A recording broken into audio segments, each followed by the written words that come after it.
Hello traders, Gary Wagner here, just about 10:30 in Honolulu, 4:30 in New York. It is Monday, April the 10th, 2017, and this is the Daily Report for Gold and Silver. We do have moderately lower pricing across the board in the precious metals markets. Gold trading down about $1.40 when we look at futures prices, most active June futures contract at $12.5590. We did in fact pull profits on our long gold trade today, and of course we will cover that in detail when we pull up our first chart.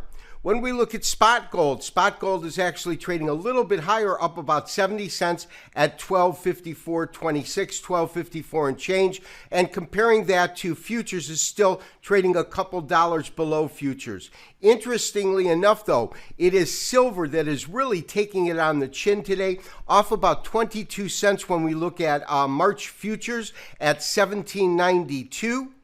And then when we look at spot, we've got that also down, but only down about 6 cents at $17.90. So traders, as I reported at the opening statement, we did have our stops hit today and we did pull profits. Now, as you can see, when we look at this particular daily range, here's the low on the day. The low came down to about 48. We had the market trade to a high of roughly 58.90 right here, and our settlement, of course, has been right at around 55 to 56. It is a small doji, a slight uptick by green, but nonetheless really unchanged on the day. If you recall from last week's trading activity, we did send out a special trade alert recommending that our traders tighten our stops to just below 12.53. So we're going to put it $2 underneath the 53 at 51. So we got out at 51. Now, we had different scenarios in play in which our traders were in at different points. The traders that had that long-term trade in which we entered the market at 12.37 and then moved their stops loose, still were in the market. They were in at 37, out at 51 for a pretty nice profit. Our other traders who had already pulled about $10 worth of profits got out with about $1 worth of profits. So both sides, in other words, wherever you moved your stop, you ended up pulling out with a profit. However, those that remained with a looser stop were able to extract more profit out of this trade. So traders, as far as I'm concerned, the key right now on a technical basis, because we certainly have a lot of fundamental news out there that should be extremely supportive of gold prices, any kind of a safe haven asset, but on a technical basis is the current resistance level that we have at about 1261. Now, 1261 happens to be, first of all, where the 200-day moving average is, and then secondly, it is equal or equivalent to the top that was reached back about the end of February of this year, and then again about the end of March, where we tested it a second time. We can also see the fact that over the last trading week, we have gold has, on many occasions flirted with that particular price point, but only one occasion, meaning on Friday's trading activity, was it really able to surge above that. However, it was unable to hold those price increases. And so traders, we are looking at a daily chart. However, this chart is a Japanese average chart. And the one thing that we can see is, especially when you get this alternating candle color in the way that we are seeing it displayed now, it really tells you that we are caught in a market that is trading sideways. Even though we've had this tremendous price ascent, and that ascent, of course, was from about $1,200 mid-March up to these recent highs here. Even with that kind of ascent, we have gone sideways. My sense, though, is that we are looking at a market that is truly consolidating. And as I said a few seconds ago, the key right now is an effective break and close above 1261, because once we see that, or I should say if we see that, my sense is that will trigger a strong buy signal and give us a real solid place to enter our next trade.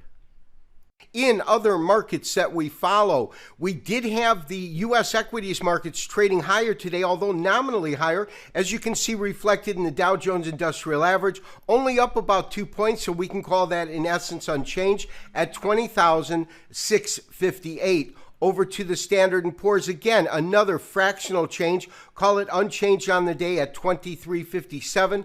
And lastly, NASDAQ, fractionally unchanged at 58.79. However, the same cannot be said for crude oil. Crude oil continues to rage, now trading over $53 a barrel, up 1.6% on the day, or 85 cents per barrel, and is currently trading at 53.10. And lastly, the dollar is trading lower, but nominally lower, down about 0.1% at 101.01. So traders, we're taking a look at the dollar index. Dollar index slightly lower, currently actually has just broken below 101, is at 195.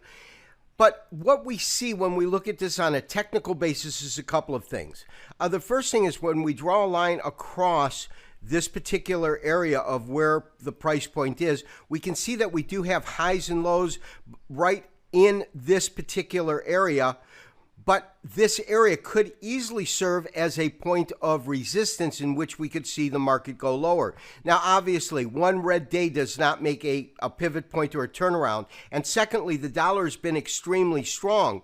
So what we could, in fact, see is, because of the geopolitical hotspots that are kind of building within the world, we could see strength in both the dollar and gold. These are the types of scenarios where you will see safe haven assets run in tandem, and you will see gold and the dollar move up to higher ground consistently and consecutively. In other words, both of those markets moving in tandem.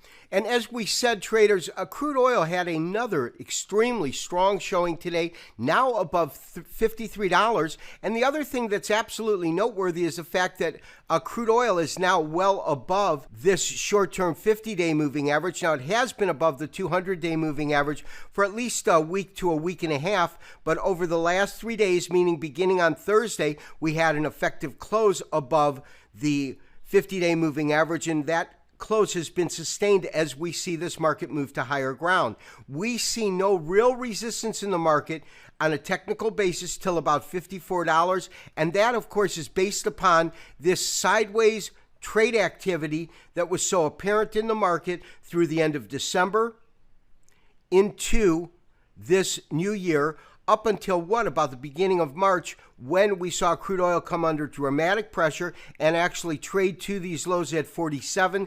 Since that point, it has not looked back, and from 47, we have seen it gain roughly $6 per barrel. And any way we want to look at it, U.S. equities have been closing slightly higher, but what we have seen is the market consolidating.